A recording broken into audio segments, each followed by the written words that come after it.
السلام علیکم ورحمۃ اللہ وبرکاتہ. بسم اللہ الرحمن الرحیم. الحمد للہ رب العالمین، الصلاۃ والسلام علی خاتم الانبیاء والمرسلین وعلی آلہ وصحبہ اجمعین، اما بعد. یہاں ایک بہن کا سوال ہے کہ صدقہ کون سا افضل ہے، مالی صدقہ یا جانور کی قربانی کا؟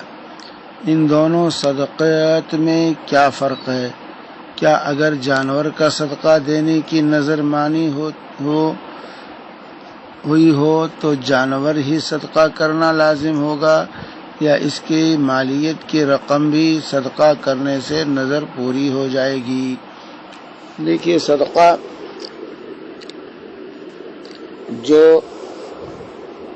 جس کی ضرورت، فقراء اور مساکین کو جس کی ضرورت ہو اس کو صدقہ کرنا زیادہ افضل اور بہتر ہے. وہ صدقہ یہ زیادہ افضل بہتر ہے جس کی لوگوں کو ضرورت ہو، جس کی ضرورت ہو اس کا خیال کرنا چاہیے.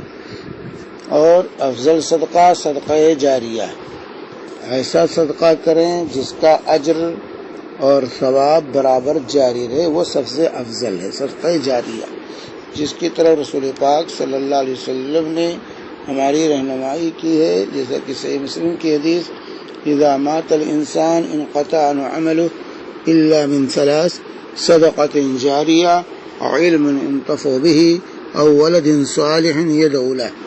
کہ جب انسان مر جاتا ہے تو اس کے اعمال کا سلسلہ منقطع ہو جاتا ہے، لیکن 3 عمل برابر جاری رہتا ہے. صدقہ جاریہ کر کے جائے، صدقہ جاریہ کرے انسان، یعنی جس کا فائدہ جاری رہے. مثال کے طور پر اس کی مثال ایسے سمجھیے، جیسے مسجد بنا دیا، مدرسہ، دینی مدرسہ بنا دیا، یا اس میں حصہ لے لیا، یا اسی طریقے سے جو ہے کہیں نل لگوا دیے، پانی کا انتظام کر دیا، جس سے برابر استفادہ، غریبوں کے مکانات بنا دیے، کوئی ہاسپٹل قائم کر دیا جس میں لوگوں کا علاج ہو، غریبوں کا، مسکینوں کا. تو اس طرح کا کام جس کا سلسلہ جاری رہے تو یہ سب سے بہترین صدقہ، افضل صدقہ ہے. بکرا ذبح کیا، کھا لیا، ختم ہو گیا. کسی کو جو ہے کھانا دے دیا، کھا لیا، ختم ہو گیا.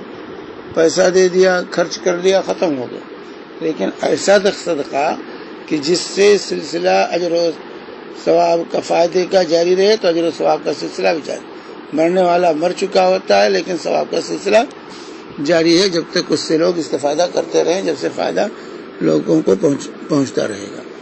تو سب سے افضل صدقہ صدقہ جاریہ ہے کہ ایسا صدقہ کر کے جائیں کہ جو ہے، یا ایسا صدقہ کریں جس سے جو ہے، جس کا فائدہ جو ہے جاری رہے، جس سے استفادہ لوگوں کو ہوتا رہے. تو ایسا صدقہ سب سے افضل صدقہ ہے. ہمارے ہاں عام طور سے غلط فہمی پیدا ہو گئی جس کو دور کرنا ضروری ہے. جب صدقے کی بات آتی ہے تو بکرا یاد آتا ہے. جب بھی صدقے کی بات آئے گی، ذکر ہوگا، تو اس کا مطلب سمجھیں گے کہ بکرا ذبح کر کے گوشت تقسیم کر دو غریبوں میں. یہی صدقہ نہیں ہے. بھائی گوشت کھائے بغیر بھی لوگوں کا گزارا ہو سکتا ہے، لیکن کپڑا نہ ہو انسان کے پاس،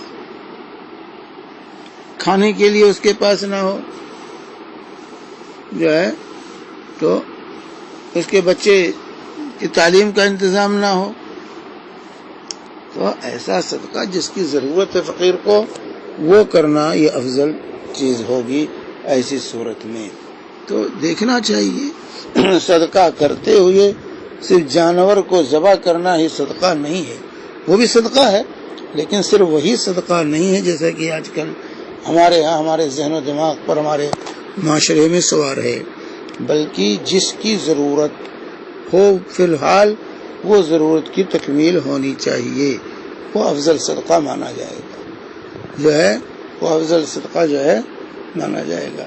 تو اس طرح سے جو ہے یہ خیال رکھنا چاہیے اور کوشش ہونی چاہیے کہ ایسا صدقہ کریں جس کا فائدہ برابر جاری رہے، برابر لوگ اس سے استفادہ کریں. اور جو یہاں پر دوسرا سوال اس ضمن میں انہوں نے کیا ہے کہ کسی نے جانور کے صدقے دینے کی نظر مانی، یہ نظر ہے، نظر مانی کہ ہم بکرا ذبح کریں گے، تو ایسی صورت میں کیا پوچھنا چاہتی ہیں کہ وہی کرنا لازم ہے یا اس کے بدلے جو ہے رقم کسی کو دے دیں؟ نہیں، آپ رقم نہیں دے سکتے، آپ نے جو نظر مانی ہے اسی کو پورا کرنا۔ نظر کا معاملہ یہ نظر واجب ہوتا ہے، اور جس چیز کی نظر جس شکل میں مانی گئی ہے اسی شکل میں پورا آپ کو کرنا ہے، تب وہ نظر پوری ہوگی، تب وہ نظر پوری ہوگی۔ تو نظر کے سلسلے میں یہ واضح ہونا چاہیے، نہ کہ نظر جو ہے اسی وقت پوری ہوگی جب جس شکل میں آپ نے مانی ہے اسی شکل میں ادا کریں۔ آپ نے مانی کہ جانور ذبح کریں گے تو جانور ہی ذبح کریں، آپ نے مانی ہے نماز پڑھیں گی تو نماز پڑھیں، آپ نے نظر مانی ہے روزہ رکھیں تو روزہ رکھیں، آپ نے مانی ہے پیسہ دیں گے تو پیسہ دیجیے۔ تو اس طریقے سے جو نظر مانی ہے وہ نظر پوری کرنی ہے، الا یہ کہ اگر غیر شرعی نظر مان لی ہے تو اس کو پورا کرنا جائز نہ ہوگا، اور اگر جو نظر مانی ہے اس کو پورا نہیں کر سکتے تو اس صورت میں اس کا کفارہ ہے جو قسم کا کفارہ ہے، جو قسم کا کفارہ ہے وہی نظر کا کفارہ ہے۔ وصلی اللہ علیہ نبینا محمد وعلی آلہ وصحبہ وسلم۔